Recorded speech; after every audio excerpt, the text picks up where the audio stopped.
ฮัลโหลทักทายสบายดีมื้อนี้จะมาตอบคำถามหลายๆคนที่ถามดิ่งเข้ามาว่าตอนนี้ดิ่งกำลังเฮ็ดหยังอยู่คือเห็นอัปเดตผลเทรดลงเกือบทุกมื้อเลยเนาะโอเคดิ่งได้ตอบทุกคนไปแล้วว่าดิ่งกำลังเฮ็ดกองทุนเทรดอยู่เนาะแล้วทีนี้หลายๆคนถามว่า GGV มันแม่นหยังเนาะมันแม่นโบรกเกอร์บ่มันแม่นแพลตฟอร์มบ่คือเห็นอัปเดตเรื่องผลเทรดผลหยังลงเนาะโอเคจะตอบให้เลยเนาะเคลียร์ประเด็นให้เลยก็คือว่าในส่วนของ GGV เนาะตอนนี้ได้จดทะเบียนเป็นโบรกเกอร์เทรดแล้วเนาะทุกคนสามารถไปเช็คใน WikiFX ได้เลยเนาะทุกคนและได้รับใบทะเบียน ได้รับการห้องรับจากองค์กรฟินเซนเนาะของสหรัฐอเมริกาเด้อเนาะไปเช็คในเว็บไซต์กลางได้เลยซึ่งว่าเป็นเว็บไซต์กวดสอบโบรกเกอร์ก็คือ WikiFX ได้เลยซึ่งว่าทั้งโบรกเกอร์ของ GGB นี่เนาะได้มีระบบกองทุนเป็นกองทุนแพมสำหรับตัวกองทุนนี่เนาะจะเหมาะสำหรับคนที่ว่าบ่มีความรู้เรื่องการเทรดหรือว่าคนที่ว่าบ่ต้องการเทรดเองบ่ต้องการยุ่งยากบ่ต้องการวิเคราะห์กราฟมีแต่ว่าเอาเงินมาเข้ามาแล้วอยากทำกำไรสินะเนาะก็คือจะมีทางทีมบริษัทกับเจ้าทำการเทรดอยู่เฮาสามารถมาร่วมกองทุนกับเขาเจ้าได้แล้วก็จะเอาเงินไปเทรดเนาะได้กำไรมากกับมาแบ่งปันตามผลตัวจริงจะเป็นประมาณนี้เนาะทุกคนแล้วมีหลายคนถามว่าอยู่นี่น่ะสามารถเทรดเองได้บ่เทรดเองก็ได้เนาะทุกคนแต่ว่าเป็นอย่างดิ่งบ่ค่อยแนะนำให้ทุกคนเทรดเองเนาะเพราะว่าดิ่งบ่ได้เทรดเองดิ่งก็มาลิ้นในส่วนของกองทุนฉะนั้นแล้วดิ่งก็เลยบ่ได้เน้นในเรื่องการเทรดเองนะทุกคนที่นี่เฮ็ดแนวใดจึงสามารถเข้าร่วมกองทุนได้อันดับแรกเฮาก็ต้องสมัครเข้ามาเนาะหลังจากสมัครแล้วก็ไปยืนยันตัวตนแล้วก็สามารถฝากเงินเข้ามาในโบรกเกอร์ได้เลยเนาะหลังจากที่เฮาฝากเงินเข้ามาในโบรกเกอร์อยู่นี่นะเฮาก็สามารถเอาไปเทรดเองก็ได้เนาะหรือถ้าผู้ใดที่ว่าบ่อยากเทรดเองเนาะสามารถเข้าร่วมกองทุนซึ่งในการเข้าร่วมกองทุนนี่สามารถไปที่เมนู3ขีดนี้เนาะทุกคนแล้วก็ไปที่ฟันเนาะทุกคนแล้วมาที่แพ็กเกจนี่เนาะดิ่งอ่านภาษาอังกฤษบ่ค่อยได้เด้อเนาะโอเคแต่ใส่บนแพ็กเกจนี้มันจะโซขึ้นมาแบบนี้เนาะก็คือมีให้เฮาลงเป็น Invest เนาะก็คือจะมีB1 B1 นี่จะเอิ้นเป็นกองทุน BTC เนาะแล้วGolden นี่เนาะ Golden นี่จะเป็นกองทุนทองคำซึ่งว่าจะมีอยู่2กองทุนณตอนนี้เนาะ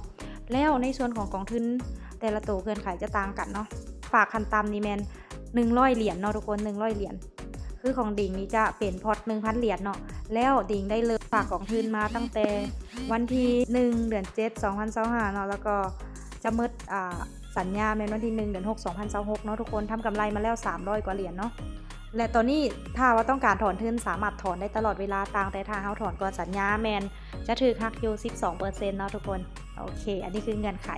อย่าหลบไปกดเลยเนาะ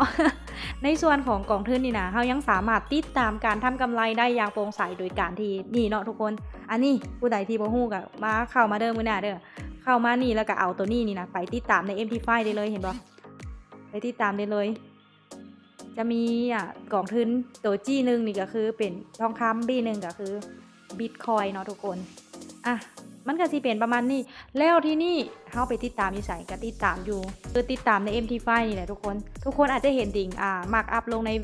ในเฟซในหยังตลอดเนาะในการทำกำไรเพราะว่าดิ่งติดตามอยู่ในกองทุนนี่ซึ่งว่านี่บ่แม่นพอร์ตส่วนตัวของดิ่งเนาะเป็นพอร์ตกองทุนทุกคนอย่าเข้าใจผิดและมันก็บ่แม่นพอร์ตเดโมเนาะตอนนี้มียอด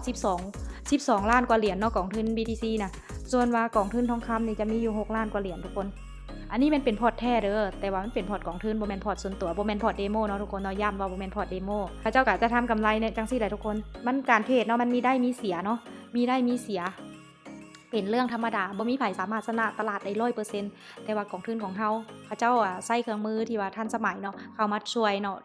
แล้วในการเทรดของเขาเจ้าเทรดระยะสั้นก็คือถ้าผิดทางและคัดทันทีโดยการที่ว่าวางแผนเข้ามาแล้วใช้ AI เป็นตัวเทรดสินะในการทำกำไรทุกคนสามารถติดตามได้เนาะแล้วก็มีประวัติการทำกำไรทุกอย่างเลยทุกคนใน MT5 นี่แหละแล้วคือผลเทรดมื้อนี้เนาะก็ทำกำไรมา 200,000 กว่าเหรียญเนาะ 248,000 กว่าเหรียญอันนี้คือการทำกำไรที่ชัดเจนโปร่งใสเนาะแล้วกำไรที่ได้มันมาอยู่ไสเนาะนี่เลยทุกคนกลับมาที่3ขีดของระบบเนาะกำไรที่ได้ทุกมือมันก็จะปั่นผลเข้ามาในระบบของโบรกเกอร์นี่แหละทุกคนและมันจะโซขึ้นมาอยู่บนนี่เลยทุกคนเห็นบ่คือของข่อยนี่นะมันโซขึ้นมาแบบนี้ถามว่าถอนได้บ่ถอนได้ตลอดเลยเนาะถอนได้ทุกมือเลยแต่ว่าเนาะในการถอนเงินนี่จะแนะนำให้ถอนวันอาทิตย์ถึงวันพฤหัสเนาะเพราะว่าถ้าถอนในช่วงนี้เงินจะเข้าภายใน24ชั่วโมงแต่ถ้าถอนวันศุกร์วันเสาร์วันอาทิตย์แมนเงินอาจจะเข้าซ่าอาจจะมาเข้าอยู่วันจันทร์พี่เนาะถอนขั้นตามแมน10เหรียญเด้อทุกคนและทุกครั้งในการถอนจะมีค่าธรรมเนียมอยู่1 USDT ถ้าว่าเฮาบ่จำเป็นอีหยังต้องใช้เนาะก็สามารถเก็บไว้หลายๆจึงถอนก็ได้เพื่อบ่เสียค่าธรรมเนียมหลายเนาะแต่ถ้าว่าเฮามีเวียกจำเป็นต้องใช้เฮาก็ถอนได้ทุกมื้อเลย มันก็สิเป็นประมาณนี้เด้อในการทำกำไรเนาะส่วนว่ารายละเอียดต่างๆอันใดอื่นๆเนาะผู้ใดมีคำถามหยังสามารถถามเข้ามาได้เนาะดิ่งจะค่อยๆตอบเป็นเคสไปเนาะในส่วนของการถอนเงินถอนข้ามเนาะสามารถติดตามในช่อง YouTube ดิ่งได้เลยเนาะเพราะว่าดิ่งเฮ็ดคลิปไว้แล้วคือของดิ่งนี่ก็ถอนมาหลายครั้งแล้วเนาะทุกคนเข้าไปนี่แล้วก็มาเบิ่งอยู่ที่วิดีโอเนาะ History นี่คือดิ่งถอนไปหลายครั้งแฮงเด้ทุกคนเห็นบ่บ่แม่นว่านั่นเนาะเพราะว่าดิ่งก็ลิ้นมาตั้งแต่เดือน7เด้สำหรับวิดีโอนี้ดิ่งบ่ได้มีเจตนามาซักซ้วนให้ไผมาลงทุนหรือมาร่วมกองทุนกับดิ่งเนาะแต่ว่าดิ่งแค่มารีวิวมาตอบคำถามที่หลายๆคนถามเข้ามาเนาะว่าดิ่งเฮ็ดหยังอยู่ดิ่งก็เลยมาแบ่งปันให้ทุกคนได้ฮู้ว่าดิ่งกำลังเฮ็ดตัวนี้อยู่เนาะแล้วที่นี่ถ้าผู้ใดคิดอยากจะมาเฮ็ดคือกับดิ่งเนาะอย่าลืมอันดับแรกจะต้องเข้าใจว่า1การลงทุนมีความเสี่ยง